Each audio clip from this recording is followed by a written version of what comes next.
नमस्कार all dear fire fighters. सगळ्यांना माहिती आहे, हा आपला भुविटा वैदिक ॲग्रो भुविटा आहे. प्रति एकरसाठी 4 किलो आपण वापरू शकतो आणि 8 किलो पण आपण वापरू शकतो. जमिनीचा पोत सुधारतं हे. त्याच्यानंतर जमिनीमध्ये ओलावा कायम टिकून ठेवण्याचं काम आपलं सॉईल कंडिशनर भुविटा करतं. त्याच्यानंतर इको हरियाली 10-12 दिवसाचं पीक झाल्याच्या नंतर इको हरियाली आपल्याला काम येतं. पिवळ्याचं हिरवं करायचं काम इको हरियाली करतं.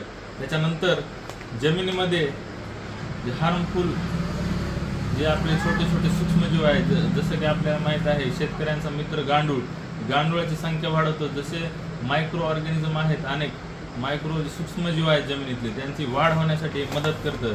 त्याच्यानंतर जर तुम्ही फवारणी ह्याची तुम्ही ड्रिचिंग पण करू शकता.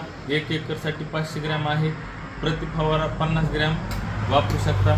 त्याच्यानंतर फवारणीसाठी हा तुम्ही आपला टॉनिक ॲग्रो 90 पण वापरू शकता.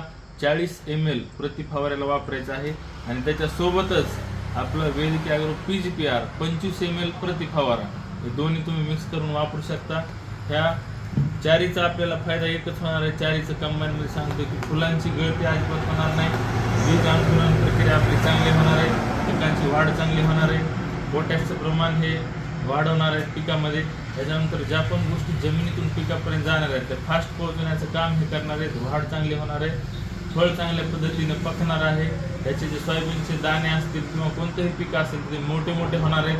त्याच्यानंतर आपला भरपूर फायदा होणार आहे. त्याच्यामुळे आपण रासायनिक सोबत पण आपले प्रोडक्ट आपण वापरू शकतो. रासायनिक सोबत कुठलीही आपल्या जमिनीला नुकसान होणार नाही, फायदाच होणार आहे. एवढंच मी बोलतो. जय हिंद, जय असली प्लीज.